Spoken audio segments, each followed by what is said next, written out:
Bienvenidas y bienvenidos a su canal Psicoayuda Guatemala. Recuerden que estamos leyendo el libro El acoso moral, el maltrato psicológico en la vida cotidiana de Marie-France Irigoyen. En capítulos anteriores ven una persona que se defiende de la agresión de un perverso, lo ven como que si fuera la persona agresora. Asimismo, culpabilizan a las víctimas de haber caído o de permanecer en una situación de abuso, cuando no es la dinámica psicológica de la víctima quien es dependiente o codependiente del agresor. No es que sea masoquista que busca el maltrato, sino que es generalmente el abusador quien crea una dependencia psicológica en la víctima por medio del refuerzo intermitente, recompensa-castigo, de manera que el sistema nervioso de la víctima entra en una situación de shock. Cualquier sujeto que esté en crisis puede ser conducido a utilizar mecanismos perversos. Los rasgos de la personalidad narcisista los comparten casi todas las personas: egocentrismo, necesidad de ser admirado, intolerancia a las críticas. No se trata de rasgos patológicos. Por otra parte, todos hemos manipulado alguna vez a alguien con el objetivo de obtener una ventaja, y todos hemos sentido alguna vez un odio destructor pasajero. Lo que nos diferencia de los individuos perversos es que, en nuestro caso, estos comportamientos y estos sentimientos son únicamente reacciones pasajeras que además nos producen remordimientos y pesadumbre. Un neurótico asume su propia unidad a través de sus conflictos internos. La noción de perversidad, en cambio, implica una estrategia de utilización del otro y luego una estrategia de destrucción del otro, sin que se produzca ningún sentimiento de culpa. Son muchos los psicoanalistas que reivindican para todos los individuos una parte de perversión normal. Todos somos perversos polimorfos. Se refieren a la parte perversa que existe en cualquier neurótico y le permite precisamente defenderse. Un perverso narcisista, por contra, solo se construye a sí mismo al saciar sus pulsiones destructoras. La perversión narcisista. La palabra perversión, del latín pervertere, dar vuelta, invertir, apareció en la lengua francesa en 1444, con el significado de la conversión del bien en mal. Actualmente, en su sentido corriente, esta palabra denota un juicio moral. En el siglo XIX, los médicos especializados en enfermedades mentales se interesaron por el plano médico-legal de la perversión e intentaron establecer la no responsabilidad de los perversos, pero sin convertirlos por ello en unos dementes como los demás. Desviación de los instintos, instinto social, moral y de nutrición. En 1809, Pinel reagrupó bajo la denominación manía sin delirio todas las patologías ligadas a la pluralidad de los instintos, las perversiones, los comportamientos antisociales, la piromanía, la cleptomanía. A continuación, Krafft-Ebing volvió a centrar el interés en las perversiones sexuales. El término narcisismo aparece por primera vez en 1910 en un texto de Freud, dedicado a la homosexualidad. Más adelante distinguiría el narcisismo primario del narcisismo secundario. En la literatura psicoanalítica, la noción de narcisismo primario está sujeta a numerosas variaciones. No entraremos en ese debate, pero hemos de señalar que Freud, en las primeras líneas de su obra Introducción al Narcisismo, declara haber tomado el término de P. Nacke, 1899, quien lo había utilizado para describir una perversión. De hecho, Nacke creó la palabra narcisismus, aunque lo hizo para comentar los puntos de vista de H. Ellis, quien en 1898 y por primera vez habría descrito un comportamiento perverso en la relación con el mito de Narciso. Freud reconoce la existencia de pulsiones distintas de las sexuales, pero en esos otros casos no habla de perversión. El adjetivo perverso comporta una ambigüedad que corresponde a los dos sustantivos, perversidad y perversión. Desde el punto de vista del psicoanálisis, la perversión es una desviación en relación al acto sexual normal, que se define como un coito que persigue la obtención del orgasmo mediante la penetración vaginal, mientras que la perversidad serviría para calificar el carácter y el comportamiento de determinados sujetos que manifiestan una crueldad y una malignidad particular. Bergeret, por ejemplo, distingue las perversiones del carácter, las cuales corresponden a los perversos afectados de perversidad, de las perversiones sexuales. El psicoanalista P.C. Recamier fue uno de los primeros en desarrollar el concepto de perverso narcisista. Otros autores, entre los que figura Alberto Eiger, han intentado luego establecer una definición del mismo. Los individuos perversos narcisistas son aquellos que bajo la influencia de su grandioso yo intentan crear un vínculo con un segundo individuo, atacando muy especialmente su integridad narcisista con el fin de desarmarlo.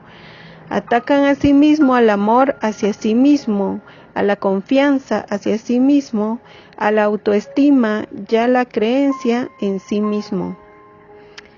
Al mismo tiempo, intentan de alguna manera hacer creer que el vínculo de dependencia del otro en relación con ellos es irreemplazable y que es el otro quien lo solicita. Los perversos narcisistas son considerados como psicóticos sin síntomas, que encuentran su equilibrio al descargar sobre el otro el dolor que no sienten y las contradicciones internas que se niegan a percibir. No hacen daño ex profeso, hacen daño porque no saben existir de otro modo. A ellos también los hirieron durante su infancia e intentan sobrevivir de esta manera. Esta transferencia del dolor les permite valorarse en detrimento de los demás. El narcisismo. La perversión narcisista consiste en el establecimiento de un funcionamiento perverso en el seno de una personalidad narcisista. En el DSM-4, un manual de clasificación internacional de las enfermedades mentales, no encontramos a la perversión narcisista entre los trastornos de personalidad. En la rúbrica de los trastornos sexuales o en la de los trastornos de personalidad, se tiene en cuenta únicamente perversiones sexuales.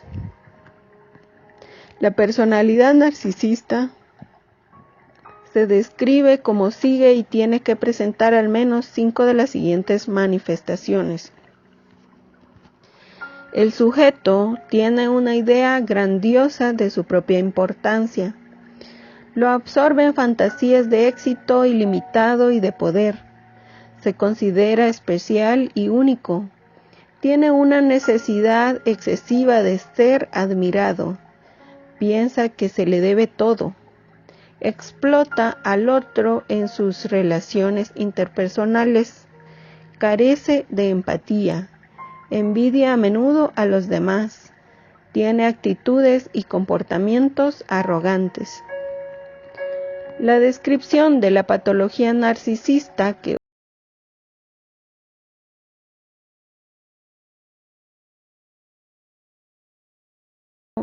Otto Kernberg utilizó en 1975 se aproxima mucho a lo que hoy en día se refiere como perversión narcisista.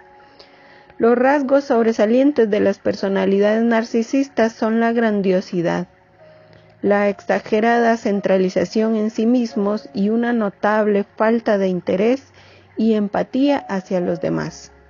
No obstante, la avidez con que buscan su atributo y aprobación. Sienten gran envidia hacia los que poseen algo que ellos no tienen y que simplemente parecen disfrutar de sus vidas. No solo les falta profundidad emocional y capacidad para comprender las complejas emociones de los demás, sino que además sus propios sentimientos carecen de diferenciación, encendiéndose en rápidos destellos para dispersarse inmediatamente. En particular, son incapaces de experimentar auténticos sentimientos de tristeza, duelo, anhelo y reacciones depresivas, siendo esta última carencia una característica básica de sus personalidades. Cuando se sienten abandonados o defraudados por otras personas, suelen exhibir una respuesta aparentemente depresiva, pero que, examinada con detenimiento, resulta ser de enojo o resentimiento, cargado de deseos de venganza, y no verdadera tristeza por la pérdida de una persona que apreciaban. Un narciso, en el sentido del narciso de Ovidio, es quien cree encontrarse a sí mismo cuando se mira en el espejo. Su vida consiste en buscar su propio reflejo en la mirada de los demás. El otro no existe en tanto que individuo, sino solamente como espejo. Un narciso es una cáscara vacía que no tiene una existencia propia. Es alguien falso que intenta crear una ilusión que enmascare su vaciedad. Su destino es un intento de evitar la muerte. Se trata de alguien a quien no ha reconocido nunca como ser humano y que se ha visto obligado a construirse un juego de espejos para tener la sensación de que existe. Como en el caso del caleidoscopio, por mucho que este juego de espejos se repita y se multiplique, Narciso no deja de estar formado por el vacío. El paso a la perversión. El narciso, al no disponer de sustancia, se conectará al otro y como una sanguijuela intentará absorber su vida. Al ser incapaz de establecer una relación verdadera, solo puede crearla en un registro perverso, de malignidad destructora. Indiscutiblemente, los perversos sienten un placer enorme y vital al ver sufrir y dudar a los demás, del mismo modo que gozan al someterlos y humillarlos.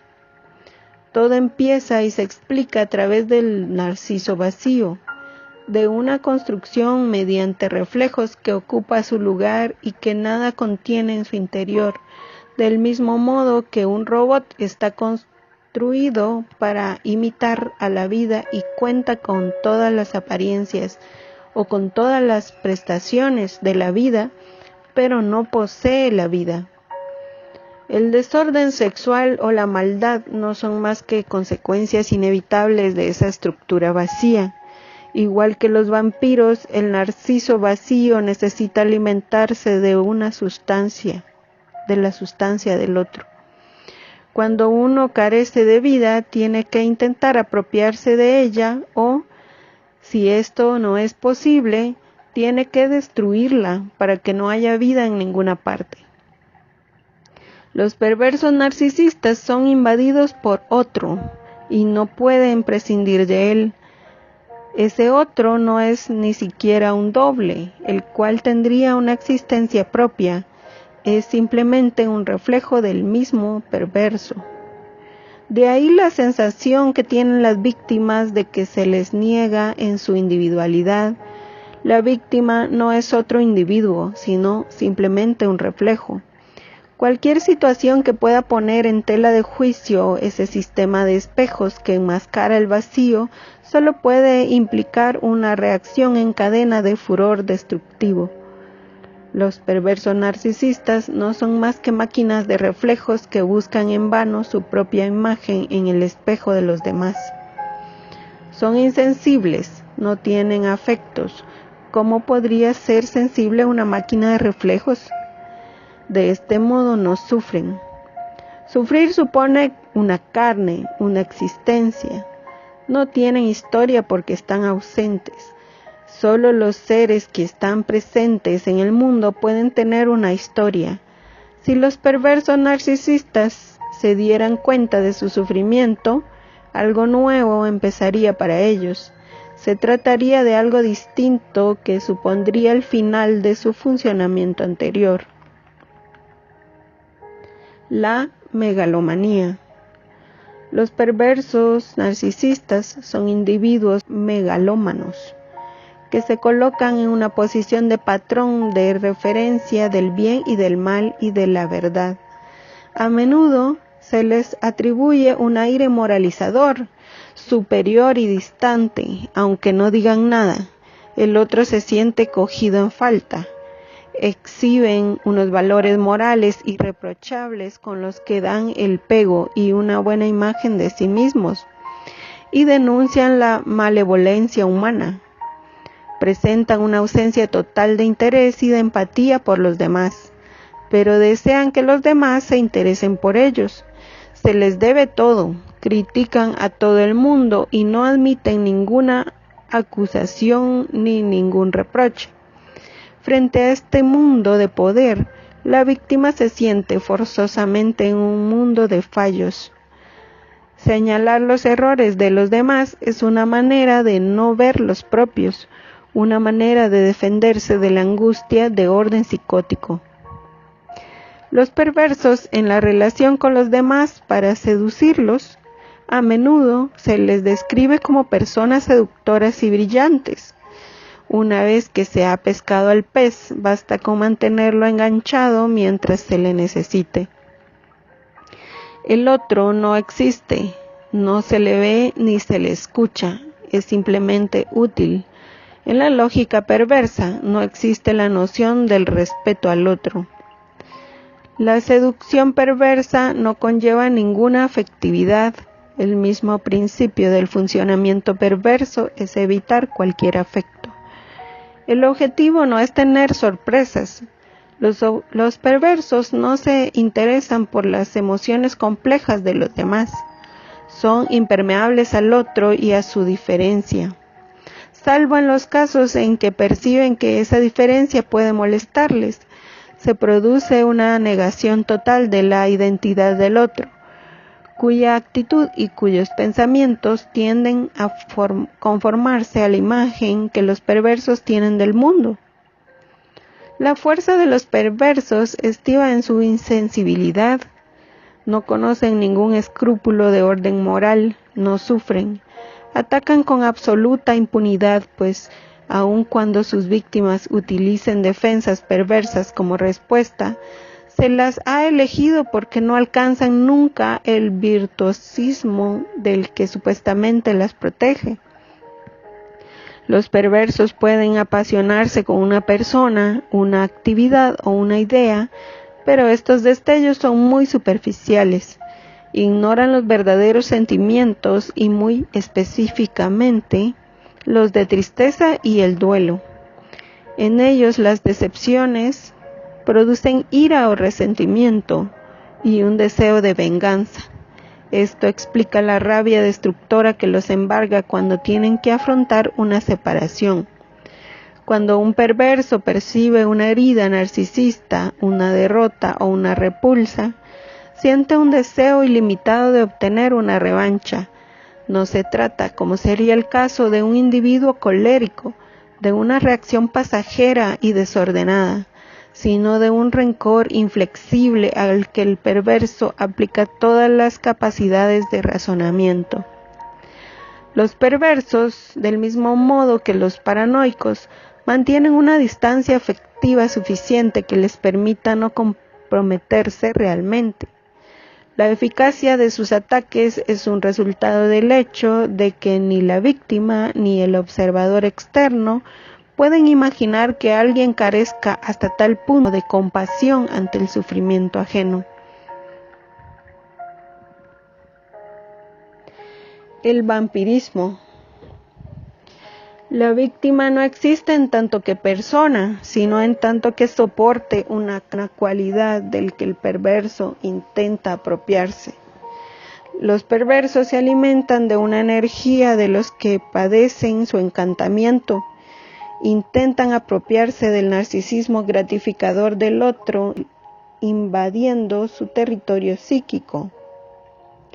El problema del perverso narcisista es que tiene que remediar de algún modo su vaciedad para no tener que afrontar esta vaciedad, lo cual supondría su curación.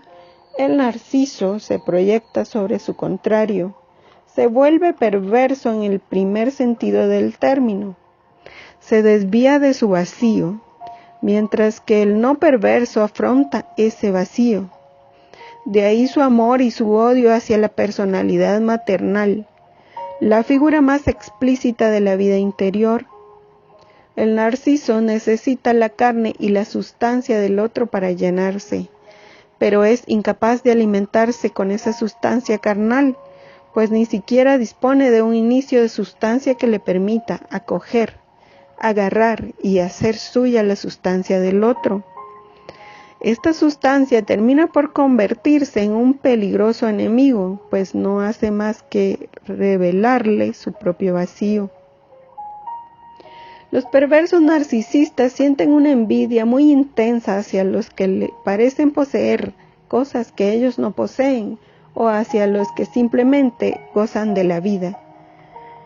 La apropiación suele ser social, por ejemplo, cuando seducen a un compañero que les introduce en un medio social que envidian, alta burguesía, un medio intelectual o artístico.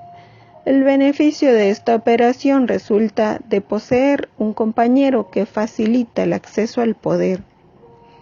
Luego, atacan la autoestima y la confianza en sí mismo del otro para aumentar su propio valor. Se apropian del narcisismo del otro. Por razones que dependen de su historia en los primeros estadios de la vida, los perversos no han podido realizarse. Observan con envidia cómo otros individuos disponen de lo necesario para realizarse, pero no se cuestionan e intentan destruir la felicidad que pueda pasar cerca de ellos. Prisioneros de la rigidez de sus defensas, intentan destruir la libertad. Al no poder gozar plenamente de sus propios cuerpos, intentan impedir el goce del cuerpo de los demás, incluso el de sus propios hijos. Al ser incapaces de amar, procuran destruir con su cinismo la simplicidad de una relación natural. Para aceptarse a sí mismos, los perversos narcisistas tienen que vencer y destruir a alguien, al tiempo que se sienten superiores. Disfrutan con el sufrimiento de los demás. Para afirmarse, tienen que destruir. Hay en ellos una exacerbación de la función crítica que les conduce a pasar el tiempo criticándolo todo y a todo el mundo. De este modo se mantienen en su omnipotencia.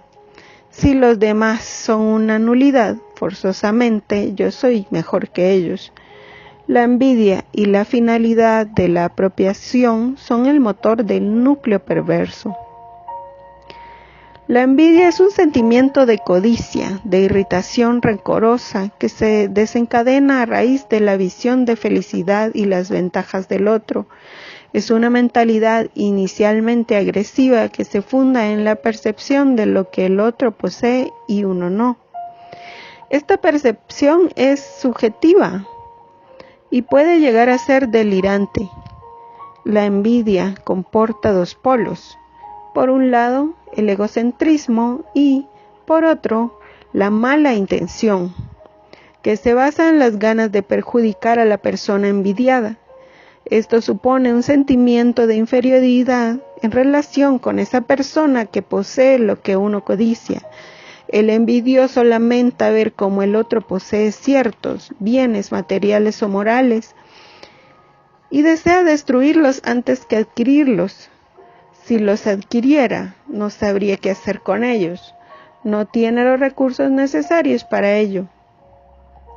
Para vencer la distancia que lo separa del objeto codiciado, el envidioso se conforma con humillar al otro y envilecerlo. El otro adopta de este modo los rasgos de un demonio o de una bruja. Lo que el perverso envidia por encima de todo es la vida de los demás. Envidia los éxitos ajenos, que le hacen afrontar su propia sensación de fracaso. Pero no se muestra más contento con los demás que consigo mismo. Jamás considera que algo funcione. Todo resulta complicado y todo es una prueba. Los perversos imponen a los demás su visión peyorativa del mundo y su insatisfacción crónica ante la vida. Desbaratan cualquier entusiasmo que se pueda producir a su alrededor e intentan demostrar antes que nada que el mundo es malvado, que los otros son malvados y que su propio compañero es malvado. Con su pesimismo van arrastrando al otro hasta que lo sumen en un registro depresivo y luego se lo reprochan. Los deseos y la vitalidad de los demás les enseñan sus propias carencias. También encontramos en ellos esa envidia, compartida por tantos seres humanos, del vínculo privilegiado que la madre mantiene con su hijo. Esta es la razón por la cual, las más de las veces, eligen a víctimas entre las personas que se muestran más llenas de energía y que saben gozar de la vida, como si intentaran acaparar una parte de su fuerza. La sumisión y servidumbre de sus víctimas a las exigencias de sus deseos, así como la dependencia que ellos mismos crean, suponen para ellos una prueba irrefutable de la realidad de su apropiación. La apropiación es la continuación lógica de la envidia. Los bienes a los que nos referimos son rara vez bienes materiales, son cualidades morales difíciles de robar. Alegría de vivir, sensibilidad, comunicación, creatividad, dones musicales o literarios. Cuando la víctima expresa una idea, las cosas suceden de tal modo que la idea formulada deja de ser suya y pasa a pertenecer a su agresor. Si el envidioso no se hallara cegado por el odio, podría aprender a adquirir esta parte de dones a través de una relación de intercambio, pero ello supondría una modestia que el perverso no tiene. Los perversos narcisistas se apropian de las pasiones del otro en la medida en que sienten pasión por ese otro o, más exactamente, se interesan por ese otro en la medida en que detenta algo que les podría apasionar. Así podemos ver cómo muestran un gran corazón y a continuación unos desaires brutales e irremediables. Los que lo presencian no entienden muy bien cómo alguien puede poner por las nubes a una persona un día y destrozarla al otro día, sin que aparentemente ninguna queja medie o un reproche entre ambas cosas. Los perversos absorben la energía positiva de quienes le rodean y se alimentan y se regeneran con ella, y luego vuelcan sobre ellos toda su energía negativa. La víctima les proporciona muchas cosas, pero no son nunca suficientes. Al no estar nunca satisfechos, Los perversos narcisistas adoptan siempre la posición propia de la víctima y se consideran que la madre o bien el objeto sobre el que han proyectado a su madre es siempre la responsable de su situación. Los perversos agreden al otro para salir de la condición de víctima que conocieron en su infancia. En las relaciones que establecen esta actitud de víctima les sirve para seducir a aquellas personas que pretenden consolar o reparar, antes de arrinconarlas en una posición de culpabilidad. Cuando tienen que separarse, los perversos se presentan como víctimas que han sido abandonadas. Esto les asegura el mejor papel, y permite seducir a un nuevo compañero consolador. La irresponsabilidad. Se considera que los perversos son irresponsables porque no tienen una subjetividad real. Ausentes de sí mismos, también lo están para los demás. Si no están nunca donde se les espera, si no hay forma de sorprenderlos, es sencillamente porque no están allí. En el fondo, cuando acusan a los demás de ser responsables de lo que les ocurre, no acusan, sino que comprueban, puesto que ellos mismos no pueden ser responsables, por fuerza tiene que serlo el otro. Adjudicarle la culpa al otro, maldecirlo haciéndolo pasar por malvado, no solo permite desahogarse, sino también rehabilitarse. No son nunca responsables ni son nunca culpables. Todo lo que anda mal es siempre culpa de los demás. Se defienden mediante mecanismos de proyección. Atribuyen a los demás todas las dificultades y todos los fracasos y no se sienten culpables de nada. Se defienden a sí mismos a través de la negación de la realidad. Eluden el dolor psíquico transformándolo en negatividad. La negación es constante y afecta incluso a las pequeñas cosas de la vida cotidiana, aun cuando la realidad demuestre lo contrario. Excluyen de sí mismos el sufrimiento y la duda, por lo tanto los demás los tienen que llevar.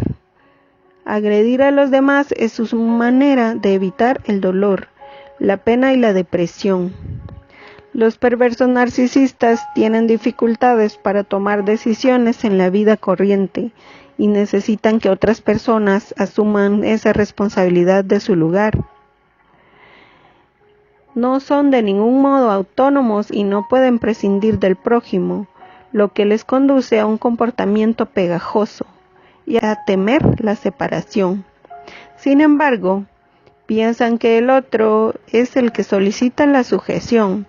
Se niegan a ver el carácter depredador de su propio enganche, pues ello podría acarrear una percepción negativa de su propia imagen.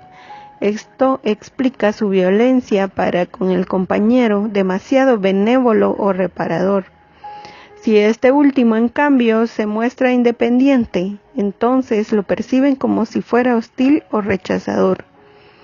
Se sienten incómodos o impotentes cuando están solos y persiguen obtener a toda costa el amparo y el apoyo de los demás.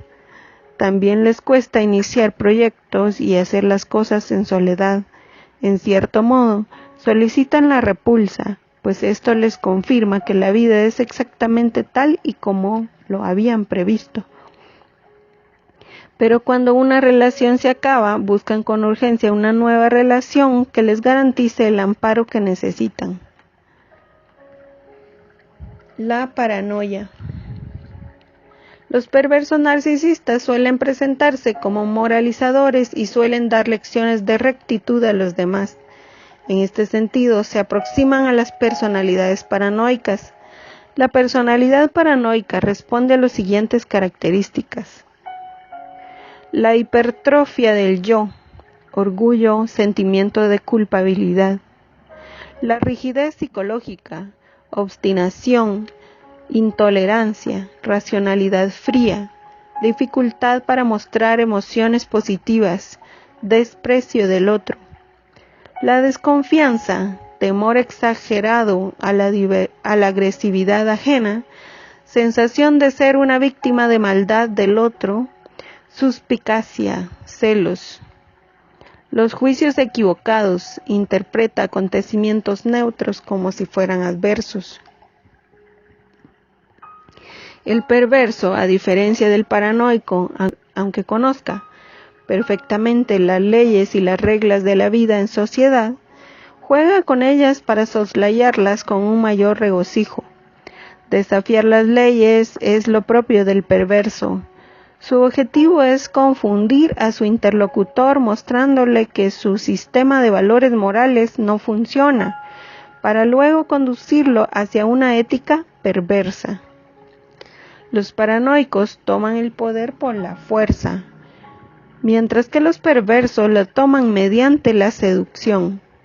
También pueden recurrir a la fuerza, pero solo cuando la seducción deja de mostrarse eficaz. La fase de violencia en sí misma es un proceso de desequilibrio paranoico. Se debe destruir al otro porque es peligroso. Hay que atacar antes de ser atacado. Como hemos visto, la perversión narcisista es un arreglo que permite evitar la angustia al proyectar todo lo que es malo sobre el exterior. Es una defensa contra la desintegración psíquica. Cuando atacan al otro, los perversos pretenden sobre todo protegerse. Podría aparecer la culpabilidad, nace una angustia psicótica insoportable que se proyecta con violencia sobre el chivo expiatorio. Este último es el receptáculo de todo aquello que su agresor no puede soportar. Durante su infancia, y a fin de protegerse, los perversos tuvieron que aprender a separar sus partes sanas de sus partes heridas. Por esta razón siguen funcionando de una manera fragmentada. Su mundo se divide en lo bueno y en lo malo. Proyectar todo lo que es malo sobre alguien les ayuda a sentirse mejor en sus propias vidas y les garantiza una cierta estabilidad. Temen la omnipotencia que imaginan en los demás porque se sienten impotentes. En un registro casi delirante, desconfían de los demás y les atribuyen una malevolencia que no es más que una proyección de su propia maldad. Si este mecanismo resulta eficaz, el odio que proyectan sobre un blanco al que convierten en presa es suficiente para aplacar sus tensiones interiores, lo que les permite mostrarse como una campaña agradable en otros lugares. Esto explica la sorpresa o incluso incredulidad de las personas que se enteran de las acciones perversas de una persona cercana. Hasta ese momento solo había mostrado su lado positivo. Las pruebas que presentan las víctimas no parecen creíbles.